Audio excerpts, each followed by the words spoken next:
exceções. Vou dar um exemplo. Tarantino é um cara que escreve de um jeito totalmente peculiar. Alguém tem alguma ideia, algum chute aí, por que o Tarantino ele tem um jeito... Isso que eu falei de não colocar indicações de câmera, de movimentos de câmera, ele faz isso e ele tem algumas referências. Alguém tem alguma ideia por que ele coloca isso no roteiro? Alguém arrisca? Bom, acho que vocês estão tímidos ainda. Vou dar uma explicação muito simples, simplesmente, gente, porque o Tarantino é roteirista e diretor do filme. Ele escreveu, ele sabe que ele vai dirigir, então dane-se se ele colocar uma coisa que ninguém vai entender, porque ele vai estar o tempo todo ali, entendeu? Eu vou dar um exemplo, eu estou com o roteiro aqui do Bastardos Inglórios, para quem nós tínhamos os melhores filmes do Tarantino. Aqui, ó, página 70. Em um determinado momento, ele descreve uma cena assim. Vemos operários tentando içar, com incrível dificuldade, o enorme, pesado e brilhantemente frágil lustre no auditório de Shoshana, que é a protagonista do filme. Que agora parece algo saído de um dos filmes B italianos de Tinto Brás, que copiam os deuses malditos de Visconti. Olha quanta referência metalinguagem que o Tarantino utilizou. Gente, se você é produtor, diretor desse filme e você não assistiu os filmes, você fica perdido. Mas são as referências do Tarantino. Uma curiosidade do Tarantino, não sei se vocês sabem. O Tarantino, tudo que ele aprendeu de cinema, ele não fez escola de cinema. Sabe como que ele aprendeu a fazer cinema? Obviamente, depois ele estudou e tal, mas assim, ele era balconista de locadora de vídeo. Então, assim, tudo que ele sabe, você vê as referências nos filmes, referência de filme de Bang Bang, né, de Western, referência de filme de Kung Fu, tudo ele aprendeu trabalhando em locadora de vídeo. Ele ficava lá, sendo recepcionista, na época do vídeo, né, gente, não tinha Netflix, não tinha essas plataformas todas, ele ficava lá, ficava o dia inteiro atendendo e estava ali, gente, aprendendo cinema para se tornar esse cultuado diretor norte-americano do cinema, que é o Tarantino, muito copiado por tantos outros diretores pelo mundo todo, tá? Então, gente, já que nós não somos o Tarantino ainda, vamos seguir um pouco a regrinha clássica de ser direto, tá? A não ser que você vá dirigir também o seu filme, daí é uma exceção. Bom, vamos lá então. Eu me empolgo quando eu falo do Tarantino, gente, senão vai acabar a nossa apresentação e eu vou estar falando do Tarantino ainda. Mandamento número 4. Não usarás voz passiva. O que acontece, gente? No roteiro a gente tem um protagonista, tem o personagem principal. E a voz passiva, eu vou dar um exemplo. O bolo foi comido pelo João. O João é o protagonista do nosso filme. Gente, está errada essa ordem. Na verdade, João comeu o bolo. João é o protagonista. A gente tem que escrever na voz ativa. Tá? Vamos lembrar das aulinhas de português lá. Voz passiva, voz ativa. O sujeito é o João. Tá? Então a gente tem que colocar sempre isso. O mesmo João. Vai, João estava caminhando no parque quando ele viu o bebê. Tá? João é o protagonista. O bebê é só um figurante ali no filme. Não dá para escrever assim, o bebê foi visto por João no parque. Não, isso é voz passiva. Vamos escrever na voz ativa, gente. João é o nosso protagonista, nosso personagem principal. Então vamos colocar o João sempre na voz ativa. Tá claro até aqui, gente? Alguém tem alguma dúvida, consideração? Então vamos avançar. Mandamento número 5.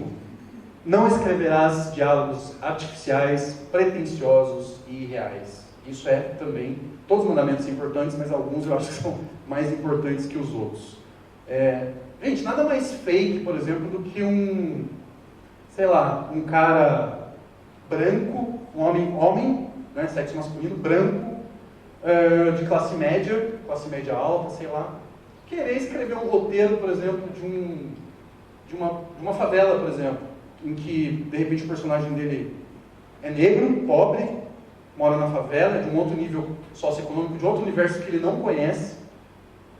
Aí que tá, se o cara, o roteirista, que mora, no apartamento, lá de frente pro mar, para ele escrever sobre a realidade que não é dele, um outro universo, que é o cara que está na favela, sabe? O cara tem que fazer um laboratório, ele tem que conversar com pessoas que façam parte desse universo da favela, ele tem que estudar, sabe? Por isso que é muito importante, antes de você sentar que nem um louco na frente do computador, você fazer uma pesquisa de campo, você conversar, pesquisar, sabe? Seja na biblioteca, seja na internet, seja com andar de ônibus, conversar com as pessoas, porque precisa ser real, gente. Porque senão, esse cara, homem, branco, de classe média, ele vai tentar escrever um texto com umas gírias, como se fosse um cara da periferia e tal. Vai ficar fake, vai ficar irreal, sabe? Vai ficar ridículo, vai ficar caricato. Então é muito importante a gente ter isso em mente, sabe? Se a gente vai, nosso roteiro, abordar um universo que não é nosso, para a gente ter segurança, vamos estudar esse universo. Um bom exemplo que eu gosto é um dos meus filmes preferidos, assim, dos últimos tempos, que é o Bingo, tá? Foi dirigido pelo Daniel Rezende. Daniel Rezende, não sei se vocês sabem, antes dele ser diretor, é uma tendência agora, os montadores se tornarem diretores. O Daniel Rezende montou o Cidade de Deus e o Tropa de Elite, entre muitos outros, mas esses dois são os campeões aí, né, do cinema nacional. Então, e ele dirigiu o Bingo. Por que eu estou falando do Bingo para dar esse exemplo de ter diálogos reais? Todo mundo assistiu Bingo aqui, gente? Quem assistiu, levanta a mão. Pouca gente, hein, gente? Ó, temos que valorizar o cinema nacional aí, ó. Belíssimo filme, tá? Para quem não sabe, o Bingo é a história do Bozo. Obviamente, por direitos autorais, teve que trocar o nome de Bozo para Bingo. Assim, qual que é o exemplo? Chega um momento que o Vladimir Bricha, que é o ator que interpreta o Bingo, ele fala para a diretora dele, que é a Leandra Leal, ele fala assim: tudo que as crianças querem é bater um fio pro Bingo. E ele faz assim ainda. Gente, acho que a maior parte de vocês viveu aqui os anos 80. Todo mundo lembra dessa expressão, bater um fio? Alguém lembra? Mais ou menos. Agora eu me senti velho, porque ninguém concordou comigo. Mas assim, bater um fio naquela época fazia todo sentido, porque era telefone fixo, de discar, orelhão, lembra? Agora, se a gente falar isso para a nova geração que nasceu pós-celular, para essa menina linda, por exemplo, que está aqui me vendo, provavelmente ela não vai entender, gente, bater um fio. E ele faz ainda assim, tudo que a criançada quer é ligar, é bater um fio pro Bingo. Então, assim, o que eu quero dizer com isso? O roteirista desse filme, do Bingo, é o Luiz Bolognese, um dos melhores roteiristas do Brasil. Ele mostrou ter um repertório linguístico, conhecimento do universo que ele está abordando. Por quê? Porque, com certeza, ele viveu os anos 80, ele trouxe isso. Se ele não tivesse vivido, ele iria à pesquisa de campo e traria esse realismo. Tá? Então, é muito importante isso, a gente conhecer o repertório linguístico, o dialeto, seja o que for, do universo que a gente vai abordar. Mandamento número 6. Não usarás voice-over em excesso. Todo mundo aqui sabe o que é voice-over? Ó, gente, voice-over é aquela, ou narração em off, é aquela, muitos filmes que a gente já assistiu, às vezes está acontecendo uma certa determinada ação e o personagem está falando, só a locução dele está contando uma história. Muito comum em filmes, tanto americanos quanto filmes nacionais, filmes brasileiros. Só que o voice-over, gente, ele é demonizado pelos cinemas. As pessoas não gostam, o pessoal do cinema meio que tem um certo preconceito contra voice-over. Assim, o voice-over, ele pode ser muito bem utilizado. O Scorsese, que é um dos melhores diretores do mundo, utiliza bem aqueles filmes de máfia, que ele trabalha muito bem, que é a especialidade do Scorsese, ele utiliza de forma apropriada.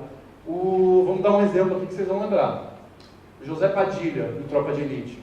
Gente, é sensacional. Assim. O Capitão Nascimento, quem não lembra do Capitão Nascimento, interpretado pelo Wagner Moura, contando toda a história. E tem uma curiosidade que boa parte de vocês não sabe, talvez não saiba. Esse filme, originalmente, não era para o Capitão Nascimento ser o personagem principal. Eu fiz um workshop com o Daniel Rezende, com o diretor, com o montador, e ele contou que, né, na verdade, eles fizeram um filme, o Tropa de Elite, o personagem principal era para ser o Matias, né, um dos policiais lá. Daí depois eles fizeram um focus group, né, uma pesquisa qualitativa ali, e daí eles fizeram algumas perguntas para diversas pessoas que assistiram o filme antes de ir para o cinema, e as pessoas elogiaram muito a atuação do Wagner Moura. Muito. Daí, entre outros fatores, eles decidiram que o Wagner Moura, o Capitão Nascimento, ele precisava ser o protagonista. Então eles mudaram tudo, porque eles já tinham captado todas as imagens do filme. E o voice-over, que é a narração em off, eles utilizam para tentar salvar o filme e mudar, porque o ponto de vista do filme era do Matias. Eles mudaram e o Capitão Nascimento passou a ser o protagonista e passou a ele ser o cara que conta a história. Olha que fantástico isso, gente. Então, assim, voice-over é legal? Mas usem com moderação. Senão vocês vão virar... O próprio José Padilha, ele usa bastante, mas Ele ainda usa bem, mas assim, ele precisa começar a sair um pouco, que acaba virando um vício, né? É o estilo, mas fala, puta, vai sair um filme do cara novo, você já fica imaginando, puta, o cara vai usar a voice over de novo. Daí fica chato. Mandamento número 7. Não usarás fórmulas prontas, clichês e muletas. Gente, Hollywood vive reciclando filme, fazendo remake, refilmagem, né? Óbvio, pensando em capitalismo, grana. Mas assim, acho que um filme legal, gente, porque o filme que a gente gosta é um filme original, é uma história nova, uma forma diferente de contar uma história. Então vamos fugir dos clichês, vamos fugir dessas fórmulas prontas, sabe? Aquela fórmula clássica, menino conhece menina, menino perde menino vai reconquistar a menina no final. Aquela fórmula de sessão da tarde. Óbvio, eu estou falando de menino, mas vale também o contrário. Menina conhece menino, enfim. Fugir um pouco dessa fórmula clássica. É legal? Acho que quando a gente está começando a nossa carreira de cinema, é legal a gente fazer uns filminhos em sessão da tarde. Mas vamos fugir também, depois que a gente ficar com uma certa prática, vamos fugir desses lugares comuns, né? O que são as muletas? As muletas são alguns artifícios que nós, roteiristas, utilizamos. Muitas vezes a gente precisa contar uma história, precisa fazer uma conexão, por exemplo, de um personagem, lá, o protagonista, com o passado dele. De repente ele está usando ele está vendo uma fotografia dele com o irmão dele. Está lendo uma carta, que a mãe dele escreveu. Ele está lá no presídio, está lendo uma carta. Os flashbacks, né? Aquele seriado Lost usava muito flashback de uma forma inteligente. O próprio voice-over, é tudo muleta, gente. São coisas que, às vezes, a gente utiliza para contar uma história, para a gente conseguir amarrar melhor as pontas, começo, meio e fim, mas que a gente deve usar com moderação, para não ficar uma coisa muito... Uma muleta. Muleta é aquilo que você precisa quando você não consegue caminhar com as suas próprias pernas, né? Então, tomar cuidado para que você não vire um roteirista que só usa muletas. Mandamento número 8, gente. Não se contentarás com o primeiro tratamento. Não sei se todo mundo aqui está habituado com essa expressão tratamento. Cada vez que você faz alguma alteração no roteiro, você escreveu um roteiro e você vai mudando. Deu o exemplo do Tropa de Elite, que teve que mudar o protagonista. Cada vez que você muda, reescreve o seu roteiro, é um novo tratamento.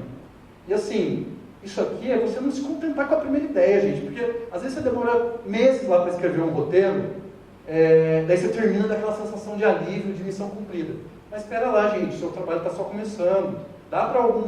Entrega seu roteiro para algum amigo seu, alguém da área, algum cineasta, sabe?